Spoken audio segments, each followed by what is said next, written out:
Hello everybody, welcome to Talk About Houses. I'm Todd. I'm Oana. Today's video is what makes a real estate agent good versus maybe a bad agent and how to find one. Okay, really quick though, when we started the video we said talk about houses, and some of you that have been watching our old videos, we used to say Todd Miller TV. So Talk About Houses was a radio show that Oana and I did like 15 years ago. It was real estate talk radio. It aired on Saturday. It was on AM radio. So we basically brought that back for the video, Talk About Houses, because that's what the radio program was like. Right. So that's sort of the history. If you go back and see other videos and we say Todd Miller TV, that was, you can ignore that. Okay, so we're going to talk about two things really. What makes a good agent? Okay. And how do you find them? Right. Okay, so are agent commodities, meaning are they all homogeneous and they're all the same? So my opinion is that agents are not all the same, not one size fits all, nor is a good agent for you going to be a good agent for someone else. Yeah. Because we all have different needs, different wants, and we all communicate differently. And because of that, the agent that was great for your friend may not be the best agent for you. So one example that I have is that I personally happen to care personally about my clients. I get emotionally invested in my clients. I care about them. I work very hard for them, and it makes me want to do a great job for them, not necessarily for my paycheck at the end of the day, but because I care about the outcome for these particular individuals. So if you're wired in that direction, then you want somebody like me. If you're wired in a different direction, then maybe somebody like me would not be a good fit. Another way, for example, for me, I am a numbers person, right? So everything to me is a spreadsheet. I work off numbers and I understand numbers, and somehow I reconcile that with my clients' needs and wants and desires and that sort of thing. So again, if you're wired that way, then someone like me works for you, but that doesn't necessarily work for your friend who's wired differently.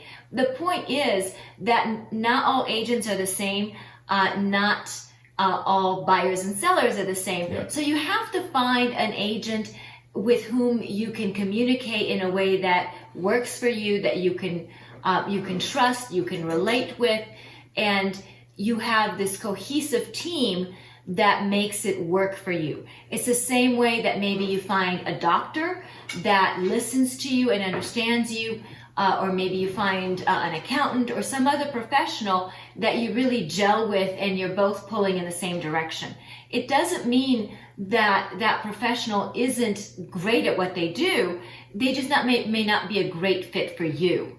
Yeah, one thing that's always fascinated me about anybody who's in a service profession where they have a close relationship with a client is when they take a long time to respond. That's always been a frustration. I've never understood the thing where somebody will say, well, I called my agent, I texted my agent, and in 24 hours went by and they didn't. Like, unless you're in jail or the hospital or something, you should. I mean, we've been on vacation places and still immediately respond to a text or answer the phone or whatever. I think it's important for most people. A good way to do that before you hire an agent is just test it out. Talk to them on the phone and see if they answer or see how long it takes to call back. I actually had somebody once who said they wanted me to list their house, and they called me, and I didn't answer the phone because I was doing something in the office. But then 5 minutes later, I called right back. And I said, yeah, I'm just returning your call. And they said, wow, that was fast. I think I'm going to hire you. And that was it. I was like, hire me for what? They said, I have the house sell. And I just amazed. No real estate agents ever call me back in 5 minutes like that. And I said, oh, perfect. Yeah, let's get your house sold and do it. Okay. So there's a different type of agent for all different people. How do they, what are some tools? What are some things they can do to find? Because Las Vegas, we have 12,000. And they're watching us because we're on this video, but right. How do they really know, who's the best agent if they want to buy in a certain part of town, or if they're selling their house versus buying a house? How do they know? So a lot of times it's agents maybe who just work in that part of town. But Las Vegas, for example, is a big city. I personally have lived in different parts of the city for extended periods of time, so I know these areas really well. And so that's kind of maybe something that you want. So for example, somebody who's looking to live in Henderson, or somebody who's looking to live on the west part of town, I'm awesome at that because I've lived basically almost 20 years on each side, and I've raised kids here, and these are my homes. But for example, I have not done a lot of business in the northeast part of town. So if somebody came to me and said, hey, I'm interested in the northeast part of town, I'm very willing to work very hard for you. But if you're going to ask me, hey, tell me about the schools there, or tell me about the restaurants there, or tell me what there is to do in the northeast part of town, I'm going to be honest with you. I'm going to say, hey, look, that's not a part of town that I've lived in. And so that's not necessarily something that I'm an expert at for those particular things. As far as the Las Vegas real estate market, yes, I am very familiar with that, and I can help you with that. But if you're asking me about livability things in places that I actually haven't lived, then I'm going to be honest with you and tell you, hey, I haven't lived there. These are the places in town that I've lived for a long time, and I get them. So that might be something to consider. Has that agent lived in that part of town? Because if you're looking at moving to that part of town, particularly if you're coming from out of the area and you know nothing about that part of town, you want somebody who's going to give you a lot of information about what it's like to live there. And you want to know, what are the parks like? What can I do with my kids, or where can I go to restaurants, or whatever it is that's important to you, or where can I take my dog for a walk, or where can I go ride my bike or jog, or whatever it is that's important to you. So talk to that agent and see what their experience is, because until you talk to them, you're not necessarily going to know, and you won't know from marketing materials, you won't know from Zillow reviews, you won't know from those things until you have a conversation with that person. We're still people, and it's still about that human-to-human connection. Yeah, there was an NAR, National Association of Realtors. It was maybe 15 years ago. They interviewed a ton of people. And what they found was that 50% of all consumers, whether they were a seller or a buyer, worked with the first agent they met. So if a friend said, hey, this person sold my house, and then an agent came over to their house, 50% hired them on the spot. Okay?